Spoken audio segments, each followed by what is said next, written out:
Mis hermanos, en este día vamos a estar compartiendo la tercera tentación del Señor. Libro de Lucas, capítulo 4.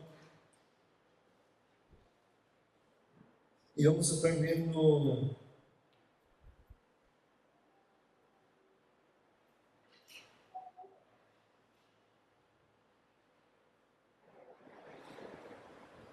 versículos 9 al 13, por favor.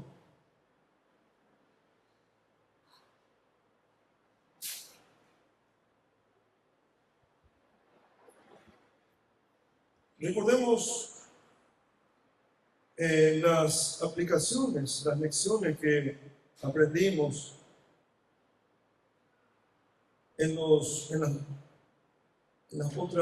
otros mensajes.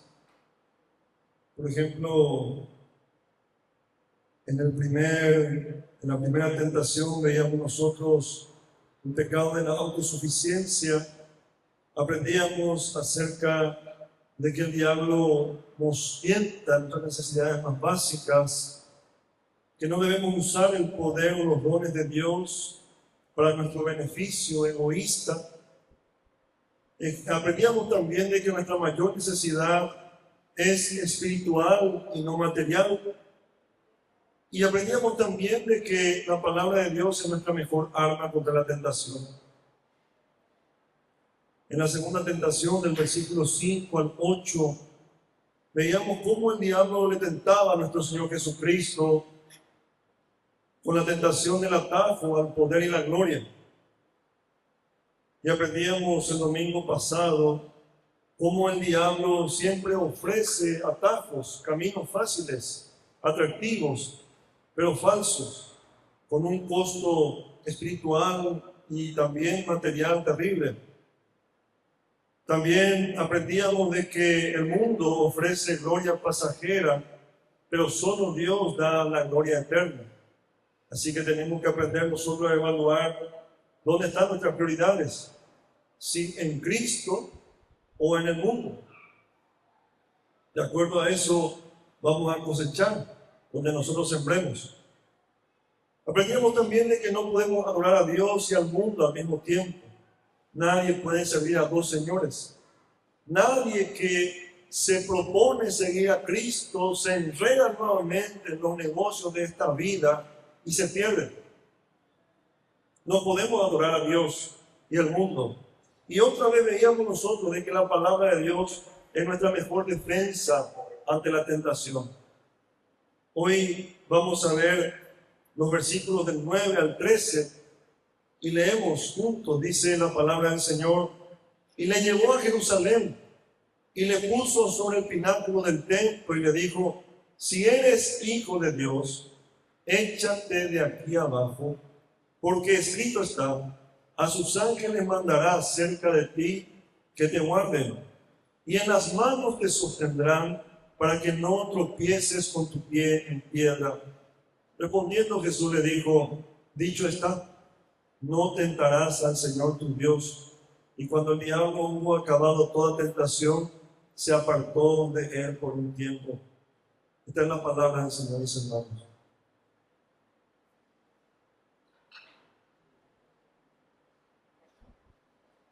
La tercera tentación, mis hermanos, es una de las más peligrosas para el cristiano. Y muchas veces no nos damos cuenta. Porque dentro de la naturaleza humana está esa fuerte tendencia de manipular a otros y manipular los factores que nos rodean para nuestro beneficio, para nuestro provecho. La tercera tentación y lo que el diablo estaba proponiendo era tratar de manipular a Dios. Y muchas veces nosotros tratamos también con esta tentación y caemos en este pecado. No podemos nosotros manipular a Dios. Por eso este pecado se trata básicamente de un engaño terrible que nosotros podemos cometer. Dios no es hombre para ser manipulado. Él no es una creación manipulable. Él es el soberano. Él es el Rey de Reyes, el creador del universo. Él es nuestro Rey. En este reino de Dios, en este reino espiritual, Él es el Rey. En el mundo, Él es quien controla todo. Mis queridos hermanos, vemos nosotros en los evangelios y en todo el Antiguo Testamento, pero principalmente en el Evangelio, Cristo, la revelación plena y máxima de Dios, calmando tormentas, calmando tempestades, sanando a enfermos, echando demonios terribles, echando una legión de demonios de una persona. El Señor puede controlar, haciendo resucitar a los muertos. El Señor puede controlar el clima, puede controlar la enfermedad, la salud, puede controlar inclusive a los demonios. Él es el dueño de la vida y de la muerte, mis hermanos. Viendo este versículo, nos damos cuenta de que el diablo le lleva a Jesús en el pináculo del templo en Jerusalén y le desafía a lanzarse desde allí. Y uno dice, ¿cómo puede el diablo ser tan ridículo? ¿Cómo puede proponer una tentación así a alguien? Pero recuérdense, mi hermano, de que el Señor estaba debilitado físicamente. Acuérdense de que Él había pasado 40 días sin comer. En ese momento de debilidad, aún las tentaciones más absurdas representan grandes caídas para cada uno de nosotros, pero no para el Señor Jesucristo. El diablo no estaba tentando a un ser humano cualquiera. Acuérdense. Muchas veces nosotros decimos, ¿cómo pude caer en un error tan absurdo? ¿Cómo pude caer en algo tan ridículo? ¿Cómo puede ser? Bueno, mis hermanos, cuiden su vida espiritual, cuiden su salud física, su salud espiritual, su salud emocional. Porque en los momentos de mayor debilidad, como veíamos en otros mensajes anteriores acerca de esta serie, el diablo se va a hacer presente y nos va a tentar, hermano, aún con aquellas cosas más inesperadas. Bueno, el diablo trata de hacer eso con el Señor Jesucristo. Es más, trata de darle una apariencia de santidad a la propuesta que le está dando a Dios. Él cita el Salmo 91. Podemos leer, por favor, después vamos a volver a Lucas 4. Salmo 91, vamos a abrir, por favor. Versículos 11 y 12.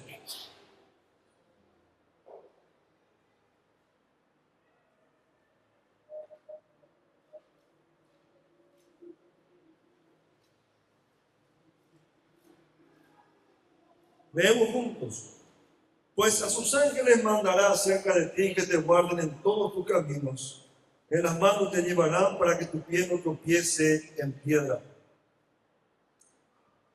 Mis hermanos, ustedes se dan cuenta cómo el diablo también usa la escritura, saca de contexto para manipular a los hijos de Dios. Trata de darle una apariencia de santidad a tentaciones que podamos pasar o pecados que cometemos realmente. No, pero es una mentirita piadosa. No, pero si le digo la verdad, prefiero mentirle nomás. Prefiero hacer las cosas así oscuras, escondidas, para no causar problemas. Y estamos, mis hermanos, negociando con nuestra integridad, con la obediencia que debemos tener a Dios. Somos deshonestos muchas veces. Tomamos decisiones en la necesidad, en las debilidades, pensando que es mejor para nosotros y para la familia. Y seguramente es así, hermano, pero si eso te cuesta tu obediencia a Dios, tenés que pensar dos veces, hermano, y mantenerte firmes en el camino del Señor. El diablo cita el Salmo 91 como prueba de que Dios lo protegerá. Al Hijo de Dios, a Dios mismo le dice, lánzate de acá y vas a ver que tu Padre Celestial te va a proteger. Si no lo hace, entonces significa que no te quiere, que no está contigo, que no te apoya. ¿Cuántas veces, hermano, pensaste, pasó eso por tu cabeza también? ¿No? Señor, voy a hacer esto en tu nombre. Y si me salvas esto, significa que estás conmigo. Seguramente no le decimos, pero eso es lo que pensamos en el corazón. Nos metemos en problemas a veces a propósito para ver si el Señor nos va a proteger. Qué ridículo, pastor. Claro que sí, suena ridículo, pero a veces, mi hermano, no a veces, el pecado siempre, cuando vemos con los ojos de la fe, es ridículo. A veces nos exponemos a peligros o exponemos a nuestra familia también a necesidades y a peligros a propósito. El Señor proveerá. Es nuestro mayor excusa. El Señor proveerá. Y así, mi hermano, tenemos 3 tarjetas de crédito que no podemos pagar, pero el Señor va a proveer. Mis hermanos, yo no estoy diciendo de que yo no estoy juzgándoles. Lo que estoy diciendo es de que si en tu corazón está la intención de manipular la voluntad de Dios, eso es pecado. Si en tu intención está ponerle a Dios en un rincón y decirle, si no me bendecís, significa que no me crees, significa que no estás conmigo, significa que no existís. Entonces eso es pecado, hermano. Si tu intención está agarrar el brazo de Dios y torcerle hasta que Él te dé algo, porque Él es tu padre y vos sos su hijo, eso es pecado, hermano. Esta es la tentación, mi hermano, de forzar a Dios a actuar, exigiéndole que intervenga de una manera milagrosa para demostrar su amor y su cuidado. Nos cuesta muchas veces aceptar la voluntad de Dios. Y en nuestra mayor debilidad, mis hermanos, cometemos este pecado. El otro día conversaba con una mujer con la cual yo me entrevistaba en mi oficina y era la primera vez que hablaba con ella. Era por una entrevista de trabajo. Y la mujer lloraba porque le costaba aceptar la voluntad de Dios. Había perdido a su abuela. Y en los últimos momentos ella oraba a Dios pidiéndole que le salve a su abuela, que le sane, que le levante de la postración. Pero eso no sucedió. No sucedió. Yo no estoy juzgando, hermano. El dolor es real en esos momentos. El dolor es terrible. Pero, mis hermanos, aún en medio del dolor más difícil, más terrible de nuestra vida, no debemos nosotros cometer ese pecado. Cuidémonos. Cristo en su mayor dolor en la cruz, ¿qué dice? Padre, bájame en esta cruz. Si realmente me amas, bájame acá. Si realmente me amas, salvame de esto. No, hermano. En tus manos encomiendo mi espíritu, decía el Señor. Aún en los momentos más terribles de la vida de Cristo, Él no pecó con este pecado. Nosotros también, mis hermanos, debemos cuidar contra eso. Porque como decíamos al principio, lo que debilita al cristiano no son las luchas espirituales. Lo que debilita al cristiano es su falta de comunión con Dios. Las luchas espirituales, mi hermano, nunca te van a debilitar si es que tu comunión es fuerte con el Señor. Ahora, esta tentación tiene dos aspectos clave. Primero, el diablo usa la escritura, pero la tuerce. Satanás cita la palabra de Dios, pero omite su contexto y su propósito. ¿Por qué? Porque el Salmo 91 habla de la confianza en Dios, no de probar a Dios imprudentemente. ¿Se entiende, no? El Salmo 91 habla de que debemos confiar en el Señor aún en los momentos más difíciles y no probarle a Dios.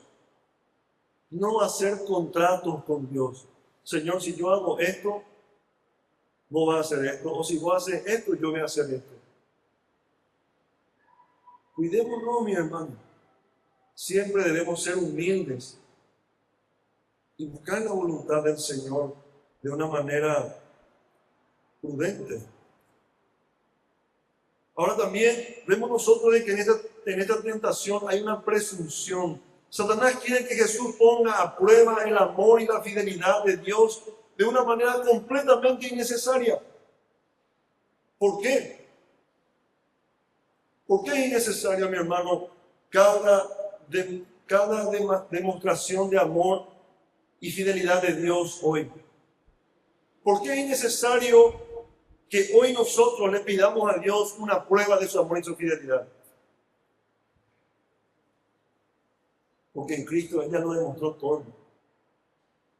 En Cristo Él demostró todo. Si además de Cristo necesitamos más pruebas, mi hermano, el Señor nos va a dar más pruebas de eso. Él no va a pasar por el testimonio de su Hijo para satisfacer nuestros caprichos. En Él tenemos todo, hermano, y si Cristo no nos basta, entonces ya no hay más pruebas para nosotros. Estamos destinados a la condenación eterna. Porque Cristo es una revelación eterna, hermanos, de la fidelidad y del amor de Dios. El diablo quiere que Jesús obligue a Dios a hacer un milagro para, entre comillas, demostrar su protección. Ahora, el Señor Jesús no cae en esta tentación. ¿Qué dice? Responde con una cita bíblica. No tentarás al Señor tu Dios. Deuteronomio capítulo 6, versículo 16. El Señor usa las escrituras para hacer frente a la tentación. No hay una lucha espada a espada o puño a puño con el diablo. El Señor necesita solamente su palabra para hacer correr a nuestro enemigo. Mi hermano querido, usted necesita la palabra de Dios para resistir la tentación. De otra manera, hermano, usted está expuesto, está vulnerable, regalado, como dicen ahora los jóvenes, a la hora del diablo. Esto nos enseña, mi hermano, que no podemos manipular a Dios ni exigirle que actúe según nuestros términos. Yo creo que quedó claro eso. Ahora, vean, mis hermanos, cómo actúa nuestro enemigo espiritual. Para que sepan que si con Cristo Él no dio tregua, con nosotros menos todavía. El versículo 13, vamos a traer a Lucas 4. ¿Qué dice?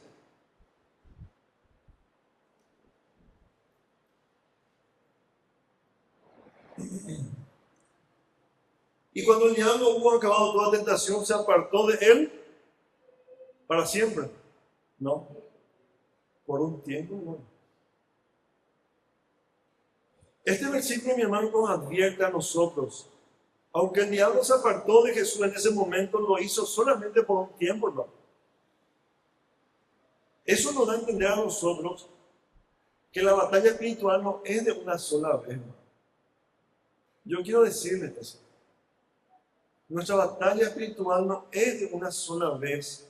El enemigo va a buscar otra oportunidad para tentarte. Lo va a hacer, hermano. No vayan a pensar de que podemos descansar en una batalla espiritual. Por eso yo sé, hermanos, de que esto no es cosa fácil lo que estamos hablando. Esto requiere de esfuerzo, requiere de sacrificio, perseverancia. Pero si escuchar esta palabra y decir qué difícil es, te voy a decir, mi hermano, cuál es la clave. Tu comunión con Dios. Vos no tenés que irte a un campo de entrenamiento para luchar la guerra espiritual.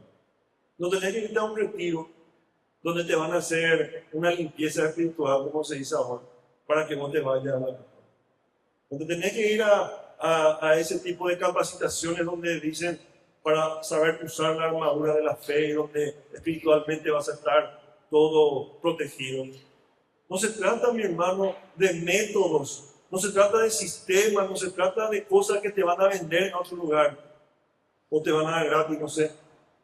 Se trata de tu comunión con Dios. ¿Cuánto tiempo pasás orando? ¿Cuánto tiempo pasás leyendo la palabra del Señor? Venir a la iglesia, compartir con los hermanos, eso fortalece también. Compartir el sacramento, los sacramentos, el bautismo de nuestros hermanos, el sacramento de la Santa Cena.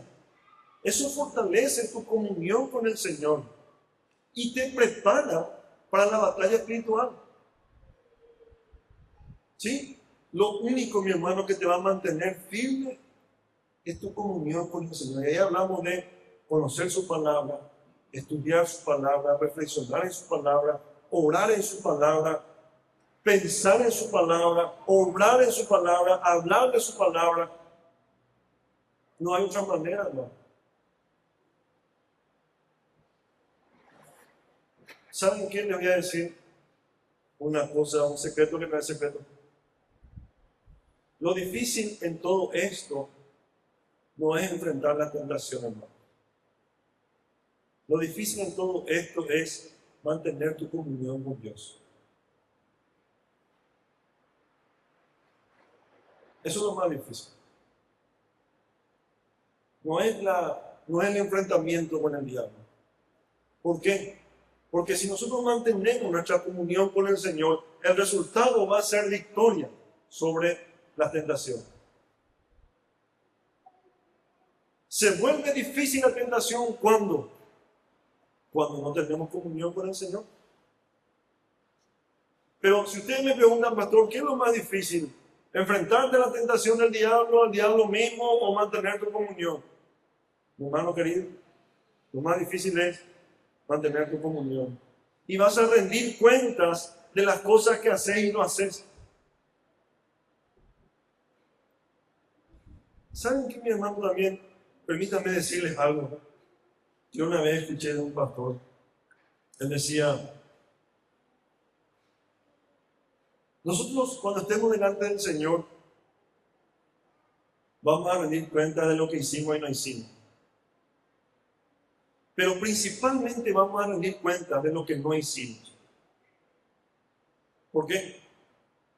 Porque si hicimos algo que ofendió a Dios, en Cristo tenemos perdón. Pero si no hicimos algo que deberíamos hacer, por ejemplo, entregar nuestra vida a Cristo, ahí no hay perdón.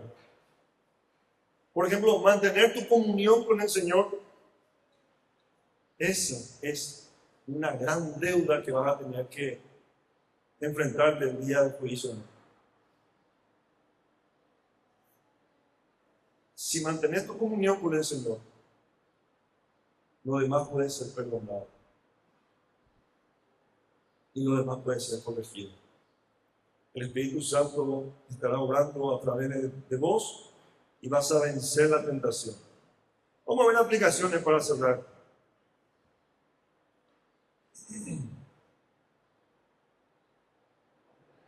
Esta tentación nos enseña de que no debemos exigir pruebas de Dios. Si alguien dice, si Dios realmente me ama, entonces debe darme una señal clara ahora mismo.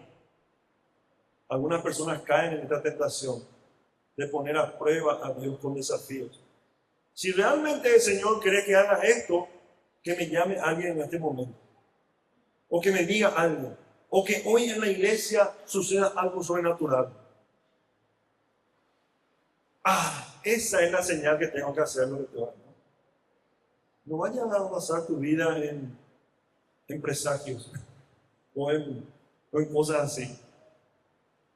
La verdadera fe confía en Dios sin necesidad de prueba, hermano. ¿Qué dijo Jesús en Juan 20:29? Bienaventurados los que no vieron y creyeron. La verdadera fe, mi hermano, no necesita pruebas. No le ponga a prueba a Dios. No trate de manipular. Es un engaño. No vas a poder. Y es un pecado gravísimo para tu vida. Segundo, esta tentación nos enseña de que no debemos tomar riesgos imprudentes y esperar que Dios nos salve.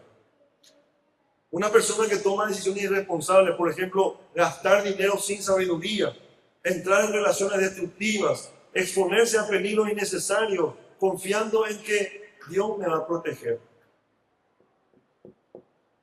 Mis hermanos, Dios nos llama a actuar con sabiduría y prudencia. ¿Qué dice Proverbios 22:3? Vamos a buscar, mi hermano, para que ustedes puedan tener eso a mano. Proverbios 22:3, ¿qué dice?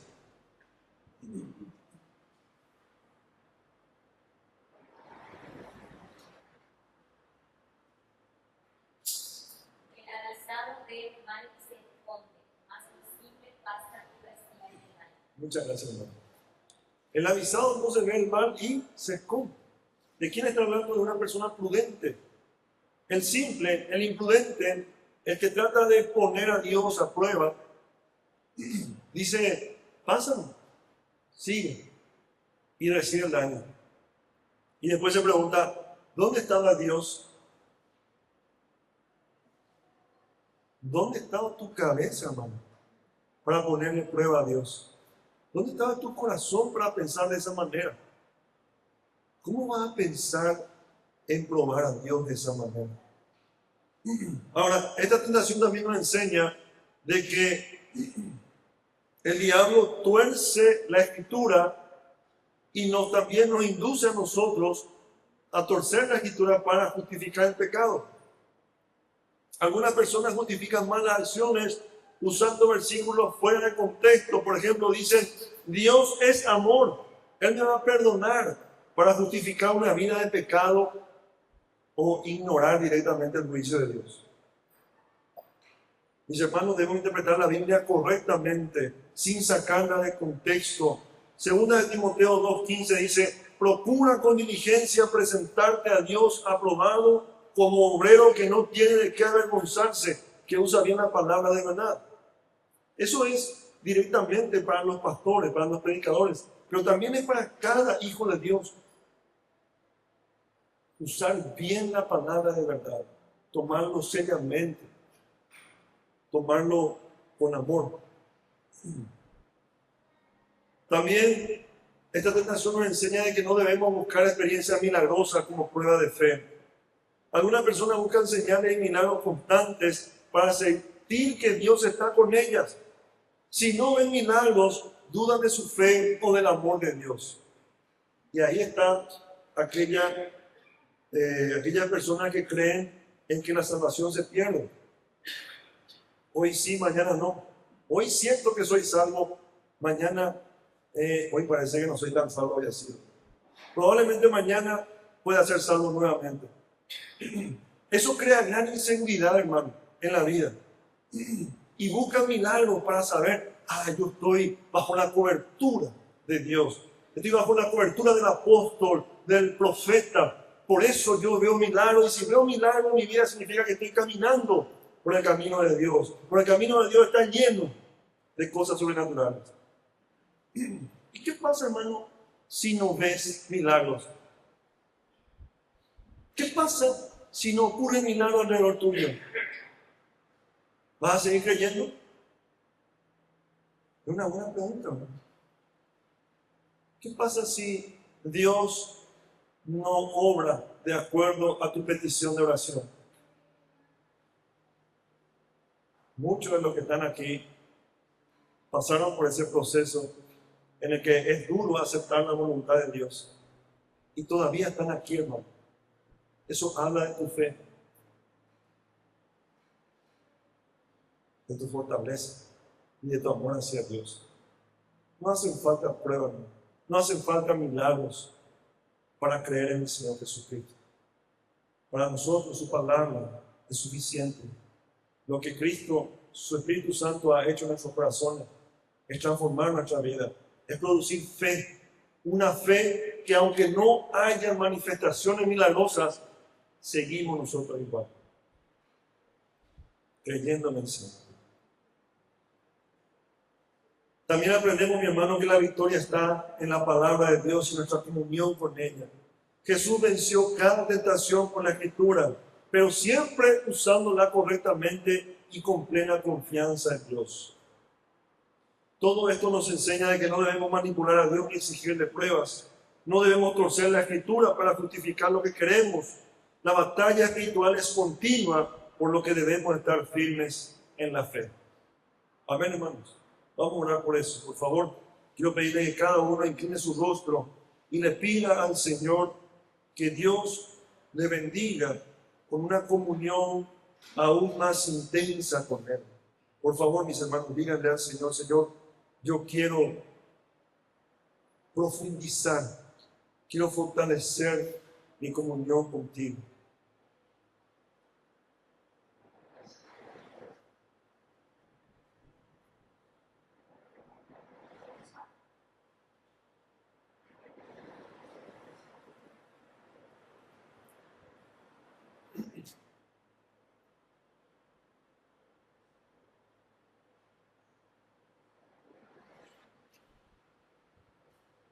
Oh Dios Santo, te pedimos perdón, Señor, por las tantas veces en que hemos pensado que podíamos exigir algo, Señor,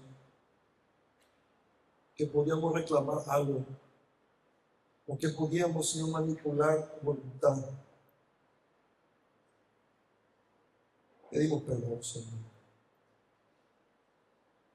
Lo hemos hecho con prepotencia, lo hemos hecho victimizándonos, lo hemos hecho, Señor, de miles de maneras. Pero hoy reconocemos, Señor, de que siempre estuvimos equivocados y te pedimos perdón, Señor. Que tu ejemplo, oh Jesús, Salvador de nuestras vidas, esté en nuestra mente y en nuestro corazón todos los días, guiando nuestras decisiones, Señor, obrando como tú, pensando como tú, hablando como tú, Señor. Hoy te pedimos perdón, pero también te pedimos ayuda, Señor. Cambia nuestro corazón, transfórmanos, Señor. Todo deseo de manipulación a nuestro prójimo, inclusive a ti mismo, Señor, sea, Padre Santo, quitado de nuestro corazón, quitado de nuestra manera de ser, del interior de nuestras vidas, de nuestro carácter, Señor, y nuestra personalidad. Ayúdanos, Señor, a aceptar tu voluntad y a someternos a ella, Señor. Ayúdanos a ser prudentes, Padre. Enséñanos, Señor, tu verdad.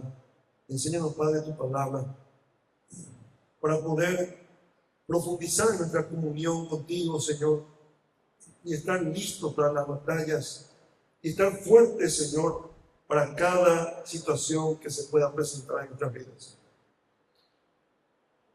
Hoy, Dios Santo, Oramos en el bendito nombre de Jesucristo nuestro Señor y pedimos esto, Señor, con mucha esperanza y mucha fe. Gloria sea tu nombre, Jesucristo nuestro Salvador. Amén y amén.